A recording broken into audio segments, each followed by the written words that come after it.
किरण, good morning. Good morning बेटे। ये क्या हो रहा है? हाउस हेल्प ने छुट्टी की भी थी तो मैंने सोचा कि मैं ही सफाई कर लेती हूँ। तबीयत ठीक है?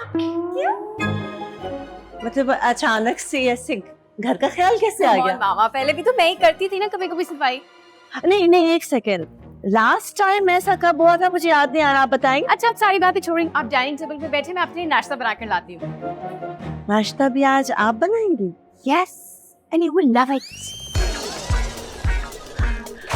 अब किचन उस तरफ है बेटे? हाँ, किचन तो उस तरफ है, बट मैं हाथ सैनिटाइज करूंगी। I love that. I know my mother love the cleanliness. वो सामान तो उठाया नहीं मैंने। एक मिनट।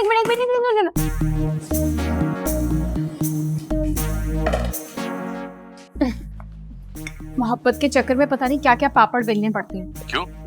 तुम्हारे यहाँ नाश्ते में पापड़ खाते हैं क्या? अरे नहीं भाई, मैं तो महापतन कह दिया जो सुबह से मिक्की से खुलता है। ये जो मासी बनी फिरी हूँ ना, मामा को इम्प्रेस करने के चक्कर में। फिक्र मत करो, शादी के बाद सारे काम मैं किया करूंगा, तुम बस बेड पे बैठ के हुक्म देना। हाउ स्वीट, कितना ख्याल है ना तुम्हें मेरा। वैसे एक बात बताओ, तुम अपनी मामा से कहोगी क्या? बस इतना ही कहूंगी कि मुझे एक लड़का पसंद है, मुझसे शादी करना चाहती हूँ, आप उससे मिल लें। क्या बस? और तुम्हें लगता है इतनी सी बात पे वो कन्विंस हो जाएंगी? कन्विंस करने का काम तुम्हारा है, मैं तुम्हें सिर्फ मिलवा दूंगी।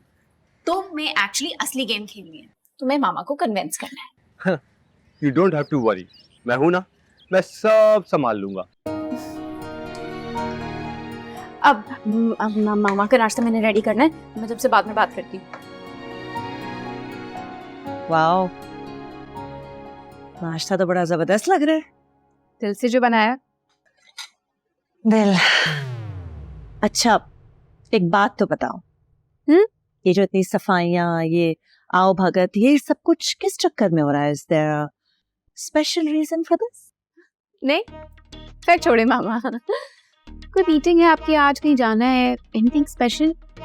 You know this very well कि मैं वीकेंड्स को कोई मीटिंग नहीं रखती हूँ। 5 दिन ऑफिस के, 2 दिन घर के। लेकिन आप क्यों पूछ रहे हैं किरण? मैंने सोचा मैं आपके सर पे ऑयलिंग कर देती हूँ। मैंने बहुत अच्छा एंटी एजिंग ऑयल मंगाया है। Anti ageing? Anti dandruff.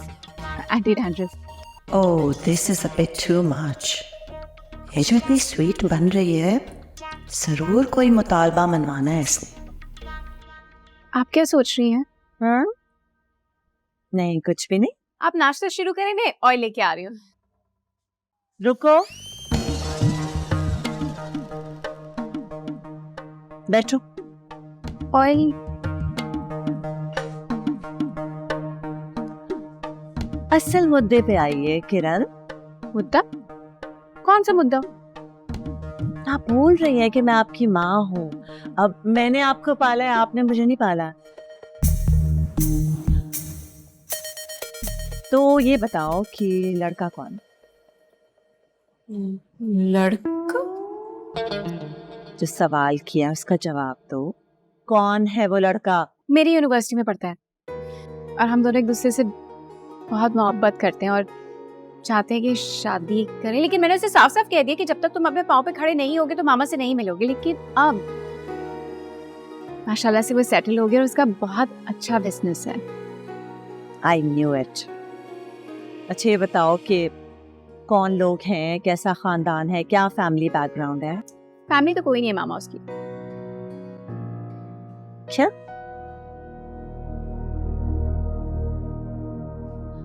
यानी मेरी बेटी को एक ऐसा लड़का पसंद आ गया है जिसकी कोई फैमिली नहीं है? नो वे, मैं ऐसा रिस्क नहीं ले सकती हूँ। पता नहीं कौन लोग हो, कहाँ से हो वो लड़का, हमें क्या पता। वो मीना बाजी की बेटी याद है? उन्होंने भी एक यतीम लड़के पे तरस खा के शादी तो कर दी थी, लेकिन बाद में वो लड़का 1 नंबर का फ्रॉड निकला था और उनका सारा पैसा हड़प करके चलता बना था। नो वे, मैं ऐसा नहीं कर सकती। मैं तुम्हारा हाथ एक ऐसे लड़के के हाथ में नहीं दे सकती किरण, जिसकी कोई फैमिली नहीं, कोई फैमिली बैकग्राउंड ही नहीं है। नहीं, बिल्कुल नहीं। मामा वो यतीम मस्कीन नहीं है, उसकी फैमिली है। फैमिली है तुमने अभी कहा कि फैमिली नहीं है। नहीं है, नहीं है पाकिस्तान में, मुल्क से बाहर है। तो ये कहो ना, मुझे डरा ही दिया किरण। लेकिन अब वो आपसे मिलना चाहते हैं मामा। हाँ ठीक है, मैं मिल लूंगी। उससे कहो अपने पेरेंट्स को लेकर आ जाए, लेकिन लेकिन क्या? इससे मिलने का ये हरगिज मतलब नहीं है कि मैं रिश्ते के लिए हाँ कर दूंगी। ऐसा नहीं होगा। पहले मैं उसको देखूंगी, उसकी फैमिली को देखूंगी, जांचूंगी, परखूंगी और फिर शायद अपना फैसला हाँ में दूं। लेकिन ऐसा नहीं है कि फौरन हाँ कर दूं। ओके ओके, आप जांचें, परखें, लेकिन मिल लें। व्हाट? खानदान को जांच लेना? कैसी बातें कर रही हो? खानदान होगा तो जांचेंगे ना। तुम्हें अच्छे से अंदाजा है इस दुनिया में तुम्हारे अलावा मेरा कोई भी नहीं है। तुम्हें पेरेंट्स कहाँ से लाऊंगा? देखो, उस वक्त सिचुएशन ऐसी हो गई थी कि मजबूरन मुझे झूठ बोलना पड़ा। और अब ये झूठ हमारे प्यार का फांसी का फंदा बनेगा। ऐसे ना कहो, मैं तुम्हें किसी भी सिचुएशन में खो नहीं सकती। तो फिर क्या करें? कोर्ट मैरिज कर लें? कोर्ट मैरिज का तो मैंने कभी सोचा नहीं। मामा ने पापा के डिवोर्स के बाद एक बाप की तरह भी पाला है मुझे। अब क्या उसका ये सिला दूंगी मैं? सारी जिंदगी रुस्वा कर दूं? नहीं नहीं। तुम्हें अच्छे से अंदाजा है कि मेरे पेरेंट्स मेरे बच्चों ने फौत हो गए थे। मेरे दादा ने मुझे पाला है, और जब तुम जिंदगी में आई तो दादा भी छोड़ के चले गए। अब ये पेरेंट्स कहाँ से लेकर आऊंगा मैं? एक हल है। अच्छा, वो क्या? टीपू। क्या? अब तुम उस टीपू से शादी करोगी? ओह नहीं बुद्धू, उसे बुलाएंगे, उससे मशवरा करेंगे, उसके पास कोई ना कोई हल तो होगा। कह तो तुम ठीक रही हो, बंदा तो वो जुगाड़ू है। उसके पास पाकिस्तान इंडिया के मसले का भी हल है। फोन करूँ ना, उसे बुलाओ अभी। भाई मसला तो बहुत गंभीर है। किरण की मामा चाहती हैं कि उनकी बेटी की शादी एक ऐसे लड़के से हो जिसका खानदान हो और सर पे माँ बाप का साया हो, और मेरा दोस्त शहरी इन दोनों से महरूम है। हाँ यार, अब तुम ही बताओ, करें तो हम क्या करें? कुछ सोचते हैं। देखो भाई, सोचने का टाइम नहीं है। निकल आया। क्या? भाई किरण की मामा से मिलने के लिए तुम्हारे माँ बाप चाहिए ना? हाँ। तो नकली माँ बाप अरेंज कर लेते हैं। नकली माँ बाप? हाँ, नकली माँ बाप जैसे फिल्मों में होता है। तुम्हारा आइडिया तो अच्छा है, लेकिन हम ये नकली माँ बाप कहाँ से लेकर आएंगे? हाँ, वो तो ढूंढना पड़ेगा। कहाँ से ढूंढूं? अखबार में जाके कोई ऐड दूं या साइन बोर्ड लेके पूरे शहर में घूमूं, ताकि पूरे शहर में मेरा मजाक बने? भाई करना तो कुछ ऐसे ही पड़ेगा। मेरे ख्याल से हमें प्रोफेशनल एक्टर चाहिए होंगे। हुमायूं सीट कैसा रहेगा? कैसी बातें कर रहे हो? वो हीरो आते हैं, मेरे बाप कहाँ से बनेंगे? नुमान इजाज। नहीं नहीं, वो मेरी मामा की क्रश है। महनूर बुलोच। वो मेरी क्रश है। अबे वो तुम्हारे दादा की भी क्रश होंगी यार। फैसल कुरैशी या सवेरा नदीम। ओहो, फवाद खान, मायरा खान, ये क्या चल रहा है? तुम लोग तो इतने फेमस एक्टर्स के नाम ले रहे हो जैसे मेरी मामा तो जानती नहीं है इन्हें। तो तुम ही बताओ, कहाँ से लेकर आऊं पेरेंट्स में? देखो, तुम्हें ना अपने दोस्त से पेरेंट्स बोरो करने पड़ेंगे। मेरा तो एक ही दोस्त है, वो है टीपू। यार मेरे पास ना सिर्फ एक ही अब्बा है, लेकिन अगर तुम दोनों का उनसे काम चलता है तो मुझे कोई एतराज नहीं। मैं कुछ दिनों के लिए अपने अब्बा तुम्हें उधार दे सकता हूँ। अरे ये तो परफेक्ट है ना। तुम्हारे अब्बा मुझे बच्चों की तरह चाहते हैं और मुझे भी उनसे कोई मसला नहीं है, वो मान जाएंगे। अब्बा तो अरेंज हो गए, अम्मा कहाँ से लाएंगे? यार इससे तो नखरे खत्म नहीं हो रहे। तुम्हें भी कंप्लीट पैकेज चाहिए। अभी जो मिल रहा है ना, फिलहाल उन्हीं से गुजारा है। एक और मसला है। वो क्या? अगर हमारा झूठ पकड़ा गया तो तुम उसकी टेंशन मत लो।